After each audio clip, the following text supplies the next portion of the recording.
Bienvenue dans Casting. Chaque histoire mérite d'être entendue. Chaque vie compte. Ferme les yeux.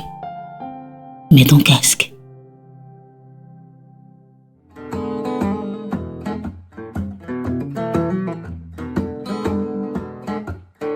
Bienvenue dans ce nouveau numéro de Casting. Aujourd'hui, nous sommes à Lomé, au Togo, face à la mer. Et donc, parfois, vous entendrez des vagues, etc. Mais voilà, ne vous en faites pas. Nous sommes posés quelque part. Et je vous emmène à la découverte d'une personnalité, d'un pasteur. Mais il n'est plus pasteur, il vous le dira. Il s'agit de Joël Pelé. Pas Abedi Pelé, mais Pelé des médias, on va le dire comme ça. Et avec lui, on va parler de sa passion et comment est arrivée l'aventure de Canal Alpha, qui est un média que beaucoup affectionnent et surtout que beaucoup regardent avec des yeux gros comme ça, parce qu'il est architecte. Il va se présenter à vous et je préfère qu'il nous dise peut-être ce qu'on a omis ou ce qu'on a mal dit, sait-on jamais. Bonjour, je crois que vous avez rien omis. Rien mal dit non plus, peut-être juste dire que voilà, j'ai 50 ans quand même maintenant, je suis devenu vieux avec les années, et je suis marié, j'ai 5 enfants, pour moi ça compte beaucoup parce que ma famille c'est quelque chose d'important pour moi. J'ai 2 petits-enfants, bientôt 3 aussi, et voilà, et je vis en Suisse, au bord du lac de Neuchâtel, qui est le plus grand lac intérieur entièrement suisse de Suisse. C'est une région incroyable, qui est très belle. Mais malheureusement, il fait très froid en hiver. Et moi, j'aime pas le froid, donc je suis extrêmement bien ici. Je pense qu'il doit faire 33-34 degrés. Et j'ai un plaisir fou à être ici alors qu'il fait moins 10 chez moi. Dans les conversations, on sent fréquemment que Joël est très libre dans la tête. Quand je dis libre, c'est-à-dire que on ne met pas l'autre dans une case et qu'on ne juge pas l'autre. Est-ce que vous pensez que c'est peut-être bien que, en vivant au quotidien, qu'on puisse laisser chacun vivre comme il veut, en quelque sorte? Que oui, parce que quelque part, je pense qu'on est tous en chemin dans notre vie. On fait tous un cheminement. Et puis de vouloir imposer des choses aux gens, je ne suis pas sûr que ce soit la bonne manière pour les faire arriver quelque part. Et puis moi je suis plutôt de ceux qui ont envie de proposer, de montrer aux autres des chemins que j'ai pris, d'expliquer aussi, de dire voilà pourquoi j'ai pris ce chemin-là dans ma vie, pourquoi j'ai fait ces choix-là. Et puis je pense qu'en expliquant, qu'en montrant, qu'en faisant envie, peut-être qu'on séduit plus que les gens, plutôt qu'en les obligeant, en leur imposant. Et ça je l'ai aussi appris avec tous mes enfants, que c'est pas en leur tapant dessus, en leur disant ce qu'ils doivent faire, qu'ils font les choses.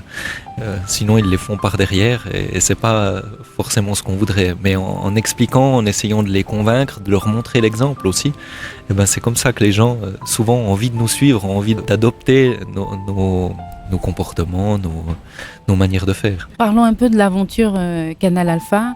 D'où est venue cette idée et cette passion d'être dans les médias et surtout cette passion du beau dans tout ce qu'on fait, que ce soit dans la bâtisse mais également dans ce que l'on fait de façon visuelle? Alors je crois que moi la passion de ce qui est beau, c'est quelque chose qui m'a toujours animé depuis tout petit. J'aime ce qui est beau, j'aime le design, j'aime l'architecture, j'aime le dessin. Quand j'étais petit, j'ai dessiné énormément. J'adorais dessiner. J'ai fait des bandes dessinées avec des copains, etc. Puis à un moment donné, il a fallu choisir un métier quand j'étais à l'école. Je détestais l'école. J'ai eu pas mal de soucis dans mon adolescence. Ça n'a pas été une période très facile. Et puis, on m'a présenté différents métiers. Et puis, j'ai décidé de devenir architecte. Parce que je me suis dit, ça c'est quelque chose qui me plaît, c'est du dessin. Et puis, j'ai fait ce choix-là. J'ai pas été architecte longtemps, j'ai fait mes études et puis j'ai travaillé 1 an. Et puis directement après ça, j'ai décidé de me réorienter complètement et j'ai fait de la théologie. Parce que quand j'ai eu 17 ans, j'ai vécu une expérience où j'ai vraiment rencontré Dieu. Je n'ai pas du tout d'un milieu croyant.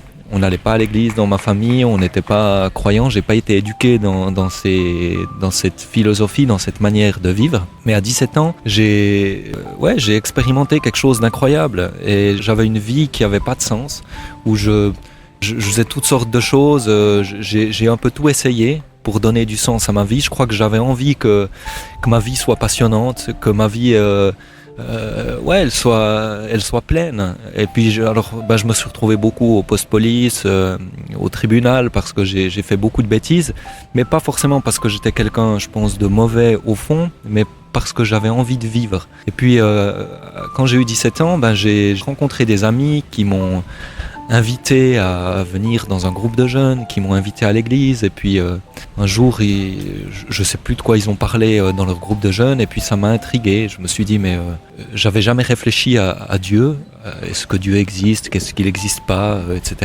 Et puis quand je suis revenu, c'était un dimanche soir, ce groupe de jeunes, quand je suis revenu à la maison, pendant 2 semaines, j'ai été torturé par cette question de me dire, mais est-ce que Dieu existe vraiment, mais vraiment, ou bien est-ce qu'il n'existe pas?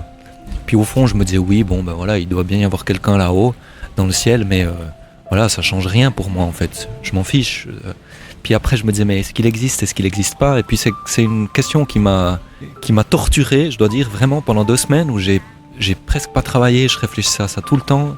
Et 2 semaines plus tard, je suis retourné dans ce groupe de jeunes. Ils ont fait un culte à la suite de ce groupe de jeunes. Et j'ai vu mes amis, des gens que je connaissais, qui chantaient, qui priaient. Et je voyais qu'ils arrivaient à parler à Dieu. Et ça m'a profondément énervé. J'étais frustré, je les regardais et je comprenais pas ce qu'ils vivaient. J'arrivais pas à parler à ce Dieu-là.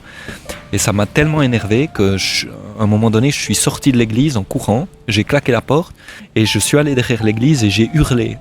J'ai dit Dieu, mais pour de vrai, j'ai hurlé, j'ai dit Dieu, si tu existes, je veux te rencontrer. Je te donne ma vie, mais je veux te rencontrer, je veux savoir qui t'es.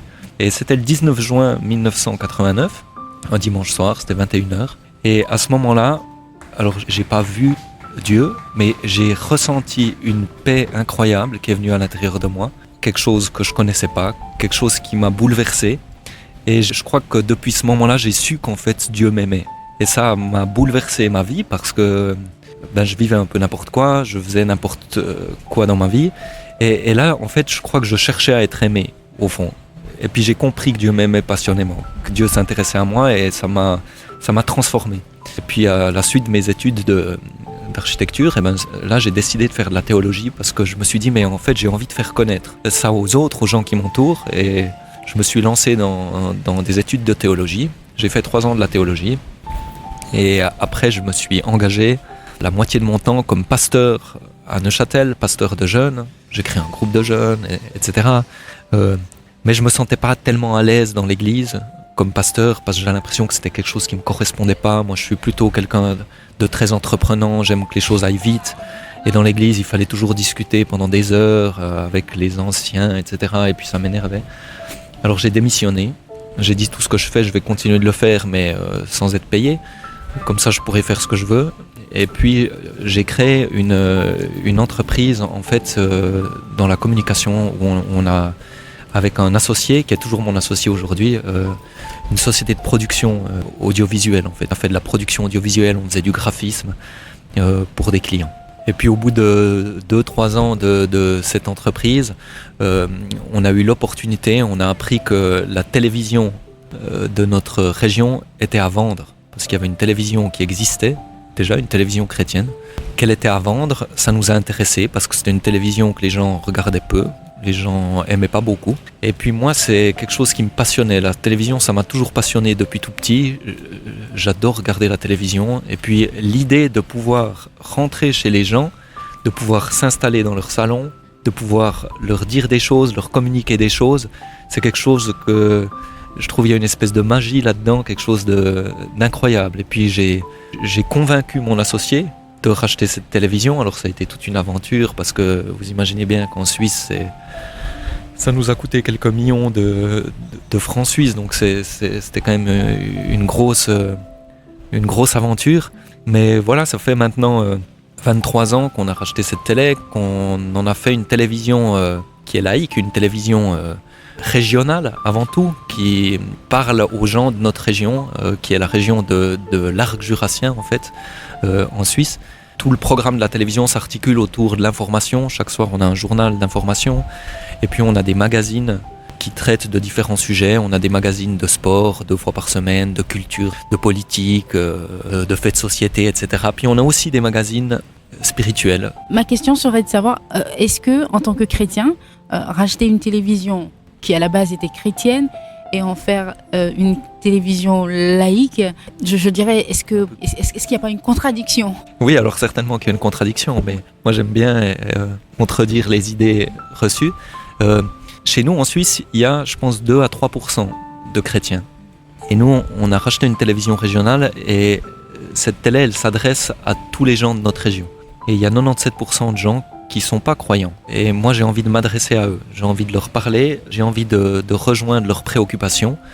Et puis, je pense que ces gens-là, qui sont peut-être pas croyants aujourd'hui, à un moment ou un autre de leur vie, ils vont se poser des questions.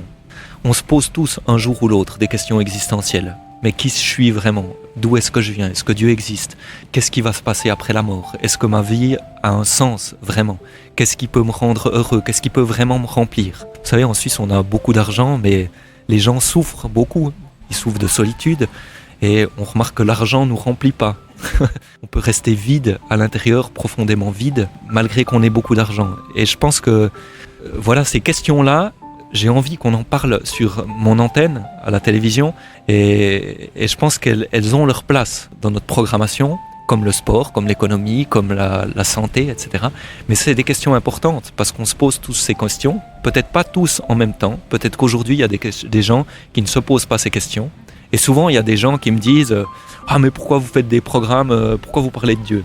Toujours aux gens je leur dis « Mais peut-être qu'aujourd'hui ça vous parle pas, mais un jour vous êtes d'accord que vous allez vous poser ou vous êtes posé des questions sur la vie, sur le sens de votre vie. » Puis souvent les gens me disent « Oui, non mais c'est vrai, mais je regarde en fait ces émissions parce que c'est quand même intéressant. » Et puis souvent les gens là se dévoilent un petit peu.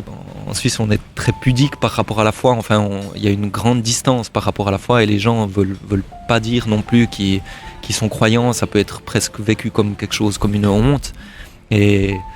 Mais voilà, je pense que c'est des questions qui ont leur place et qui ont toute leur place sur une antenne. Et peut-être c'est les questions les plus importantes, justement, pour une chaîne de télévision. Est-ce qu'un jour, Joël s'est posé la question de savoir que peut-être qu'il reviendra dans l'église, dans la chaire, pour prêcher ? Parce que quand on vous écoute, on sent qu'il y a un message, mais que peut-être aujourd'hui, comme vous l'aviez dit, vous ne le percevez pas et que peut-être plus tard, vous viendrez à nouveau dans la chaire pour parler de cette tolérance, parce qu'il y a beaucoup de tolérance dans vos propos.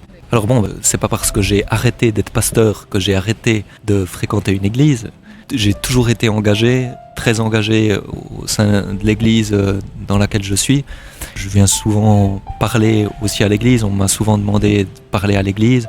Et pour moi, c'est quelque chose d'important aussi, parce que je suis pas une personne la semaine et une autre le dimanche. Je suis le même, je parle de la même manière, quelque part, le dimanche ou la semaine. Et oui, peut-être, des fois, je me suis dit, peut-être qu'un jour, j'arrêterai de faire de la télévision quand j'en aurai marre et que je retournerai peut-être, je sais pas, je peux pas vous dire, mais il me reste encore, j'ai encore plein de choses qui me passionnent, que j'ai envie de faire et voilà, j'espère que j'aurai encore le temps pour réaliser toutes ces choses.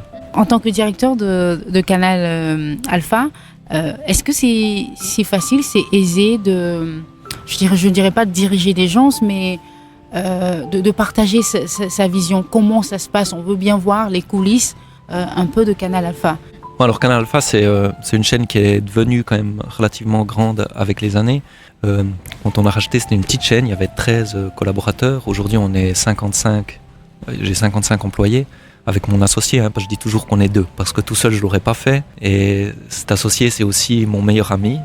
Depuis des années, on a construit une maison ensemble, où on a une maison mitoyenne, 2 maisons qui se collent, et on vit pratiquement en communauté avec nos familles, parce que voilà, c'est comme un frère pour moi.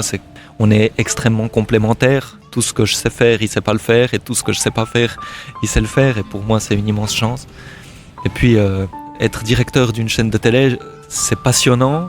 Mais c'est aussi dur, c'est difficile, parce que c'est pas tous les jours simple, c'est vrai. Parce que moi je suis quelqu'un d'extrêmement enthousiaste. Je vois toujours le positif dans les choses, mais c'est vrai que des fois c'est difficile parce que vous imaginez de faire vivre 55 personnes, familles en Suisse, il faut rentrer beaucoup d'argent au niveau, parce qu'on vit de la publicité, donc il faut faire l'acquisition de beaucoup de publicité. C'est beaucoup de responsabilités. Il faut décider au jour le jour, prendre les bonnes décisions. Comme directeur, souvent on attend le directeur, on se dit voilà, lui il sait, il doit savoir, mais des fois quand on est directeur, on ne sait pas. On espère qu'on prend la bonne décision et on croise les doigts que ce soit la bonne décision, mais voilà, on ne sait pas vraiment et on doit décider au jour le jour et c'est pas toujours facile. Je dois vous dire que souvent les gens me disent mais t'as de la chance. C'est facile, tu as une grosse voiture, etc. Je dis oui, mais ce que tu sais pas, c'est combien de fois dans ma voiture je rentre en pleurant à la maison parce que c'est dur, parce que des fois il y a des soucis aussi avec des collaborateurs, on a des soucis financiers, etc. Il y a aussi cet aspect-là. Mais il y a un aspect passionnant et je garde toujours à l'esprit, quand c'est dur, je garde toujours ma vision à l'esprit, où je me dis j'ai une chance incroyable. Je ne suis pas pasteur aujourd'hui parce que je ne parle pas à une assemblée, mais j'ai la plus grande assemblée de Suisse. Parce que mes téléspectateurs sont bien plus nombreux que les fidèles de l'église. et chaque jour, ils me reçoivent dans leur salon, ils m'accueillent, je suis devenu proche d'eux. Parce qu'on leur parle des sujets qui les concernent, on fait du service quelque part à la population, et puis ça, je crois que ça n'a pas de prix, et quand on pense à ça, c'est extrêmement motivant d'avoir un projet comme ça qui sert les gens, qui sert la population autour de nous. Je voudrais venir un peu au volet de la vie de foi.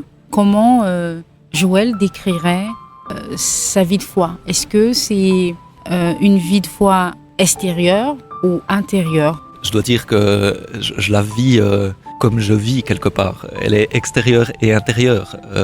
Je dois dire quand je me lève le matin, ça commence. Parce que quand je me lève le matin, je prie toujours pendant un moment. Je suis dans mon lit, sous mon duvet, parce qu'en Suisse il fait froid. Et je parle à Dieu. Je lui parle et je lui parle comme un ami. Je lui dis voilà, je vais commencer ma journée. J'ai envie d'être avec toi aujourd'hui, j'ai envie que tu viennes avec moi dans mes tracas, dans ma journée. Et puis j'ai envie de vivre cette journée avec toi. Et j'ai envie de faire les bons choix, j'ai envie que tu m'aides, etc. Et je parle à Dieu, je lis la Bible. Parce que pour moi c'est important, c'est quelque chose qui me nourrit chaque jour, j'ai besoin de ça. C'est plus important que le petit déjeuner, c'est extrêmement important pour moi. Puis après je déjeune avec mes enfants, avec ma femme, et puis après je vais travailler. On a de la chance dans la télévision parce qu'on est des métiers du soir plutôt. Donc on travaille pas trop tôt le matin. Et puis après, voilà, dans ma vie, je parle pas de Dieu toute la journée parce que j'ai beaucoup de choses à faire. Mais oui, je parle de Dieu des fois avec mes collaborateurs qui sont pas forcément croyants. Encore juste avant de venir ici, on a discuté avec plusieurs collaborateurs. Ils étaient à la cafétéria et puis on a parlé de Dieu. On n'avait jamais parlé de Dieu ensemble. Puis ils m'ont posé plein de questions et puis on a échangé sur la foi, sur ce que je vivais, pourquoi, mes motivations. Et puis pour moi, c'est important de pouvoir le dire aussi parce que ça fait partie de ma vie. Parce que j'aurais de la peine à pas le dire, parce que j'ai envie de partager ça autour de moi. Alors, peut-être pour ceux qui vont écouter l'interview, peuvent être choqués, mais moi ça me choque pas. La phrase est puissante. Je parle pas à Dieu tout le temps parce que j'ai des choses à faire. Quel est le sens? Non, mais parce que je crois que dans nos journées, il y a des moments où on s'arrête, il y a des moments où je m'arrête, où je parle à Dieu, où je suis seul avec Dieu, puis il y a des moments où je dois travailler, parce que je pense que Dieu m'a donné un cerveau pour réfléchir, des mains pour travailler, et puis il attend que je travaille. Il m'a donné une responsabilité, et puis cette télévision, c'est pas Dieu qui fait marcher la télévision, c'est moi. Parce qu'il m'a confié cette responsabilité, donc il s'attend à ce que je travaille. Et quand je travaille, il faut que je travaille. et c'est comme ça que je conçois ma vie. Et quand je dois régler des problèmes, quand je dois discuter avec des gens, il faut que je travaille. Quand je dois écrire des courriers, il faut que je travaille. Mais je parle à Dieu en même temps, dans ma tête. Souvent, quand j'ai des entretiens avec des gens, je demande à Dieu, je lui dis, mais écoute, on est dans une discussion, c'est compliqué, donne-moi une solution, aide-moi à trouver la solution. Et puis, des fois, on trouve une solution comme ça. J'ai une idée qui me vient pour solutionner un problème. Et je pense que Dieu m'accompagne comme ça. Mais en même temps, je pense qu'on vit sur Terre, Dieu nous donne un cerveau pour réfléchir. Dieu m'a donné les clés quelque part de cette entreprise et il va rien faire à ma place. Il me demande de travailler dur pour que ça marche et je travaille dur pour que ça marche avec mon associé et pour tout le reste, il est là et je crois qu'il nous accompagne. Mais on doit travailler. Il y a des personnages bibliques qui me touchent particulièrement. Quand je lis la Bible, j'aime particulièrement l'histoire de Paul. C'est quelqu'un qui me touche par ce qu'il a vécu, par sa manière de vivre. J'aimerais pouvoir lui ressembler. Parce que c'est quelqu'un qui a... Quand on lit les récits de l'histoire de Paul, on voit que c'est quelqu'un qui a mis toute son énergie, toute sa passion, toute sa vie au service d'une cause. Et puis, j'aimerais être comme ça. J'aimerais pas passer à côté de ça. Alors, je dis souvent à Dieu, je suis quelqu'un de passionné, j'ai envie de te donner cette passion, j'ai envie de mettre mon énergie, ma passion au service de Dieu, quelque part. Je voulais juste savoir, qu'est-ce qui t'a le plus marqué, Joël Pelé? Alors ça, c'est une question difficile, parce que disons, j'ai beaucoup de choses qui m'ont marqué, mais je pense que peut-être c'est ce que je disais tout à l'heure, ce qui m'a le plus marqué, c'est que j'ai réalisé dans ma vie, au début, quand je suis devenu chrétien, j'entendais beaucoup de gens qui disaient beaucoup Alléluia, il faut faire confiance à Dieu, et puis en fait, quelque part, qui attendaient beaucoup de Dieu, et puis qui faisaient pas grand-chose.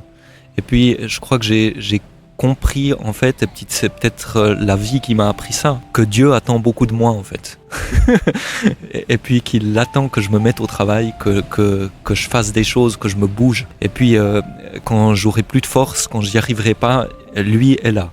Et lui me lâche jamais. Et j'ai vu ça quand on a vécu quand même des situations qui ont été extrêmement tendues, extrêmement difficiles. Et puis, il y a des moments où, quand ça a été le plus compliqué dans notre vie, où là, j'ai vu Dieu agir vraiment. Où Dieu s'est manifesté vraiment. Un jour, on était dans une situation, c'était financièrement, au niveau politique, les choses changeaient en Suisse. Ça devenait très très compliqué. On s'est dit, mais on va jamais s'en sortir, c'est incroyable. On a fait tout ce qu'on pouvait, avec toute notre énergie pour aller au bout. Puis à un moment donné, on a dit, mais voilà, je sais pas ce qu'on peut faire de plus, on va pas y arriver. Et là, un jour, j'ai un ami qui est venu, que j'avais pas revu depuis des années, et qui m'a dit, en fait, je voulais te voir parce que, en fait, Dieu m'a parlé pendant la nuit, et puis il m'a dit des choses pour vous, et il m'a dit, il m'a montré que tu étais dans cette situation, et il a décrit la situation dans laquelle on était, et j'en revenais pas. Les bras m'ont tombé, il n'y avait que nous qui savions, j'étais avec mon associé, il n'y a que nous qui savions cette situation-là, et il m'a décrit cette situation point par point. Puis il a dit, il se passe ça, et puis maintenant, Dieu te dit, voilà ce qui va se passer par la suite. Et tout s'est passé exactement comme ce gars est venu nous le prophétiser à un moment donné où on n'avait plus de force, on était au bout du rouleau, on avait donné toute notre énergie. Et là, j'ai vu que Dieu était avec nous réellement, même quand on avait l'impression qu'on était seul sur notre petite barque au milieu de la mer à se débattre comme des fous.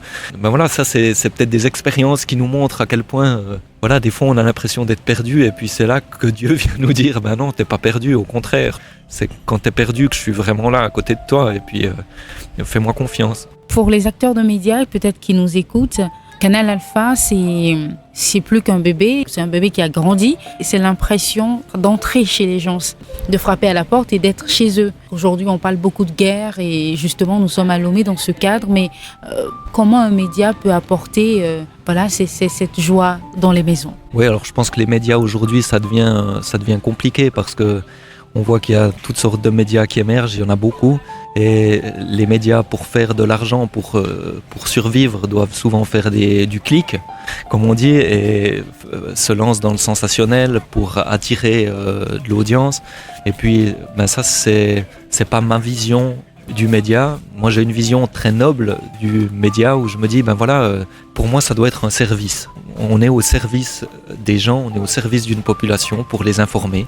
Oui, aussi les divertir à certains moments, parce que les gens veulent pas être juste informés par des choses des fois qui sont lourdes dans l'actualité.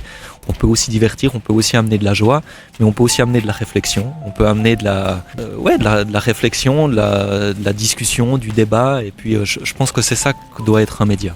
Alors c'est peut-être utopiste aujourd'hui, d'avoir cette vision-là, mais en tout cas, tant que je le ferai, c'est cette vision-là que je défendrai, parce que je pense que c'est ça qui fait du sens. Et c'est clair que si le but c'est de faire de l'argent, alors autant faire du clic, et puis voilà, il y a d'autres manières de s'y prendre. Mais je pense que cette vision-là du média, en fait, c'est la mienne, et je pense qu'elle est assez noble, et c'est aussi motivant. Et par exemple, pour les journalistes qui travaillent chez nous, qui sont pas forcément des croyants, hein, on a beaucoup de gens qui sont pas du tout croyants dans l'équipe, c'est des gens qui apprécient aussi qu'on ait une vision, qu'on ait un objectif, qu'on soit pas juste des médias sensationnels ou des médias qui feuilletonnent, où on raconte des histoires et puis on fait monter la sauce d'un jour à l'autre, etc., comme ça peut se faire dans certains médias. Et puis on voit que la population chez nous aussi apprécie le sérieux de notre média. On est un média qui est extrêmement regardé chez nous, extrêmement connu et apprécié. Parce que les gens savent qu'on est sérieux, qu'on va pas traiter les sujets n'importe comment, qu'on va pas dire n'importe quoi. Pour moi, c'est important. Alors, Joël Pelé, on est au terme de ce bel entretien. C'est triste qu'on puisse mettre une pause. Quelle est la phrase de Joël Pelé et un personnage ou une personnalité? La personnalité, après le verset biblique, un verset biblique qui parle tout le temps. En fait, ce qui m'anime, c'est que souvent les gens, quand ils me voient, ils me disent « Oh mais toi, t'as pas de soucis dans la vie. T'as l'air d'un gars qui rigole tout le temps. » Puis en fait, je suis un peu un artiste, puis je suis un peu torturé quand même, parce que je me pose énormément de questions tout le temps dans ma tête, ça.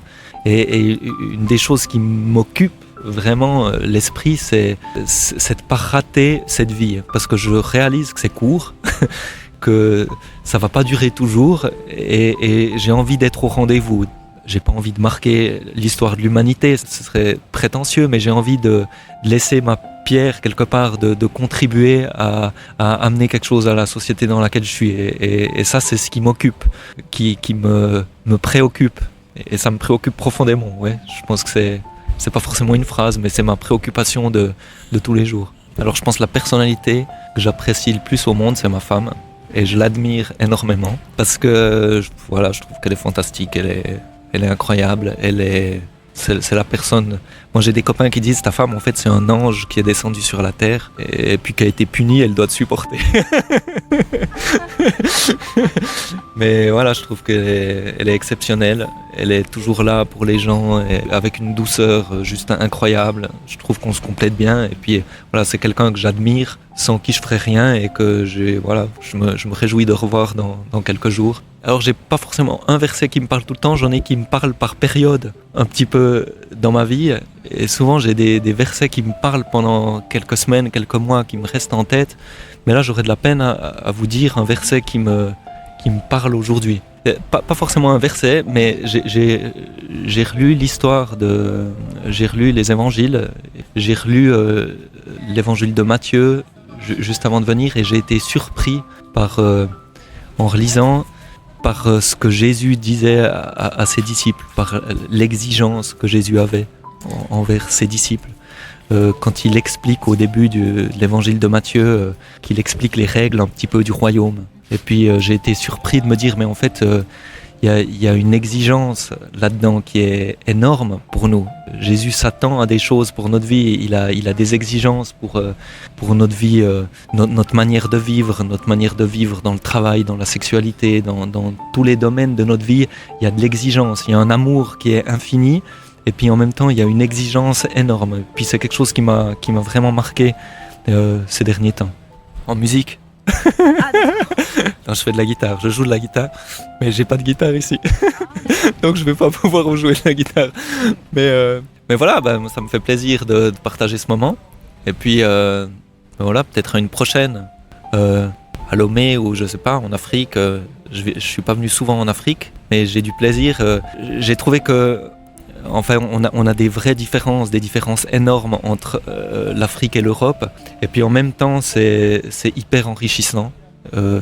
Je vois qu'il y a des problèmes ici qu'on n'a pas chez nous, mais qu'on a des problèmes aussi que vous n'avez pas ici. Et puis je pense qu'on peut s'enrichir les uns les autres. Et en tout cas, j'ai du plaisir à être là.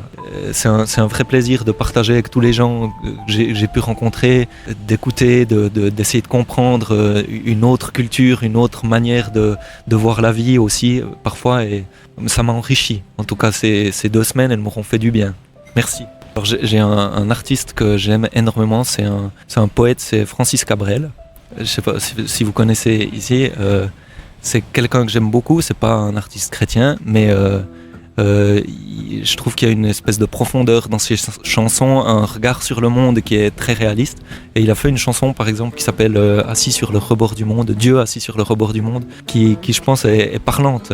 Merci d'avoir pris un bout de temps. Et merci de nous permettre d'avoir un bout de Joël Pelé. Et j'espère que vous avez eu du plaisir à nous écouter. Je vais aller m'asseoir sur le rebord du monde, voir ce que les hommes en ont fait. J'y avais mis des gens de passage et j'avais mélangé les couleurs. Je leur avais appris le partage, ils avaient répété par cœur toujours.